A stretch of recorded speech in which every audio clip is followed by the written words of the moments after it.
Education and creativity চ্যানেলের সকলকে স্বাগত। Report of the six pay commission West Bengal volume 1 part 2। তাহলে এটা দেখে আপনারা খুবই অবাক হচ্ছেন। এটা হচ্ছে ইউনিটি ফ্রমের লড়াকু সংগ্রামী একজন সদস্য দেবপ্রসাদ হালদারের যে আরটিআই মামলা ছিল, দীর্ঘদিন অপেক্ষা করার পর 3 বছর অপেক্ষা করার পর সেই আরটিআই মামলা জাস্টিস অমৃতা সেনার অর্ডারে শেষ পর্যন্ত মানে এটা সরকার প্রকাশিত করতে বাধ্য হলো। কিন্তু এখানে ডিএ নিয়ে চাঞ্চল্যকর তথ্য কিভাবে মানে সিক্স পে কমিশনের দায়িত্বে যে অভিজিৎ বাবু ছিলেন কিভাবে এটি করে গেছেন, কিভাবে তৈরি করেছেন, যার জন্য সমস্ত সরকারি কর্মচারীরা আজ বঞ্চিত, সেটা থেকে আমরা অবাক হচ্ছি। এইগুলো নিয়ে সুপ্রিম কোর্টে পরবর্তী পদক্ষেপ কি আছে না আছে বিস্তারিত আপনাদের সঙ্গে শেয়ার করব। সেই জন্য ভিডিওটি না কেটে শেষ পর্যন্ত দেখবেন। আর আমার চ্যানেলে নতুন হলে অবশ্যই চ্যানেলটি সাবস্ক্রাইব করে বেল আইকনটি প্রেস করে পাশে থাকবেন। চলুন আমরা দেখতে থাকি। Major alliance. এখানে মেজর অ্যালায়েন্সের মধ্যে প্রথমত যেটি রয়েছে আমাদের কাছে ডিএ, এটা হচ্ছে মেজর অ্যালায়েন্স। কারণ এই ডিএটা সর্বোচ্চ হারে একটা টাইমে কিন্তু বাড়তে থাকে অন্য অন্য অ্যালায়েন্সের চেয়ে। অন্য অন্য অ্যালায়েন্স 6%, 3%, 12%, 15%, কিন্তু ডিএটা 3%, 4%, 5% বাড়তে বাড়তে একটা টাইমে কিন্তু সর্বোচ্চ পর্যায়ে গিয়ে পৌঁছায়। চলুন আমরা বিষয়টি দেখে নিই ডিএ নিয়ে কি বলা ছিল। ডিয়ারনেস অ্যালায়েন্স, যেখানে যখন সিক্স পে কমিশন স্টার্ট হয়েছিল সেখানে the state government grants dearness allowance to its employees periodically and the cumulative dearness allowance granted by the government now stand at 125 125% of basic pay since last state pay commission. Last state pay commission 2009 অনুযায়ী 2019-এর আগে পর্যন্ত 125% কিন্তু pay দিয়ে দিয়েছিল, সেটাই কিন্তু এখানে উল্লেখ রয়েছে। সেটা বছর অনুযায়ী কত সালে কি দিয়েছিল, কত সালে এফেক্ট হয়েছিল, সেই সমস্ত বিস্তারিত বিষয় কিন্তু এখানে দেওয়া রয়েছে। কিন্তু বিষয়টি হলো এই রিপোর্টে দিয়ে দেওয়ার কথা কি 2019 সালের রোপাতে ছিল, যেটা 2019 সালের ষষ্ঠ বেতন কমিশন যেটি 2020 সালে এফেক্ট হয়েছিল, সেখানে কি বলা ছিল, সেই বিষয়টি আমরা আজকে দেখব। এই মানে কিভাবে তৈরি করা হয়েছিল।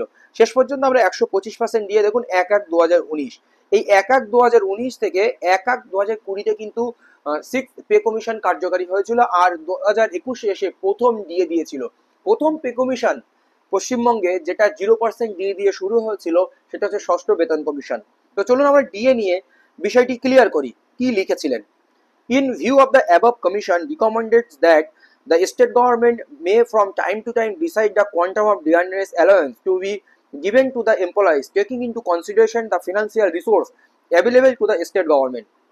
স্টেট গভর্নমেন্টের যে ফিনান্সিয়াল রিসোর্স, অর্থনৈতিক সম্পদ রয়েছে, অর্থ রয়েছে, সেটার উপরে ভিত্তি করে এই ডিএর পরিমাণটা রাজ্য সরকার সিলেক্ট করতে পারে সময়ের সঙ্গে সঙ্গে, মানে সুপারিশ করতে পারে ডিএটা দিতেই হবে এমনটা বিষয় নয়।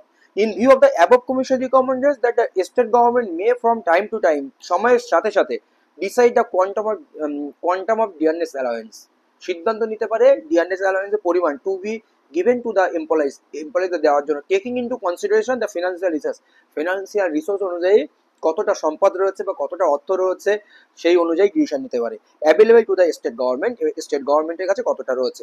তারপরে এটা দেখুন সবচেয়ে ভয়ঙ্কর এই বিষয়টা, চাঞ্চল্যকর তথ্য, তার জন্য আমরা যে বর্তমান ডিএ থেকে বঞ্চিত, যে কথাটির জন্য, যেটা সুপ্রিম কোর্টে বর্তমানে আমরা মানে দেখালে আমরাই ফেসে যাবো এক প্রকার বলা যেতে পারে। কারণ এখানে আমাদের কথা ছিল যে এখানে রিপোর্টে ডি এর কথা উল্লেখ ছিল কিনা, সেটা উল্লেখ নেই। তাহলে কি সুপ্রিম কোর্টকে কি দেখানো যাবে? বিষয়টা এমন, the state government shall not be required to added to the prevailing all India consumer price index, যেটা এআইসিপিআই অনুযায়ী যে ডিএটা দিতে হয় স্টেট গভর্নমেন্ট কর্মীরা পায়, সেটা বলছে the state government shall not be required, দেওয়ার কোনো প্রয়োজন নেই এআইসিপিআই অনুযায়ী, for the purpose of granting or fixing, enhancing the quantum of dearness allowance. Dearness allowance দেওয়ার যে পরিমাণ, সেটা কিন্তু এখানে কোনোভাবেই এআইসিপিআই অনুযায়ী দেওয়ার দরকার নেই। সেটা কিভাবে দিতে হবে, যদি টাকা পারমিট করে, টাকা থাকে যথাযথ পরিমাণ, তাহলে ডি এর পরিমাণটা সময়ের সঙ্গে সঙ্গে স্টেট গভর্নমেন্ট সুপারিশ করতে পারলে, মনে করলে দিতে পারে। এই যে ভয়ঙ্কর 12.4 পয়েন্টে, এটা আমাদের প্রচন্ডভাবে ভাবাচ্ছে, বা তার জন্য আমরা আজকে কিন্তু বঞ্চিত। এবার আসি একটু এই স্যারের পার্টটা যদি আমরা ঘেটে নিই।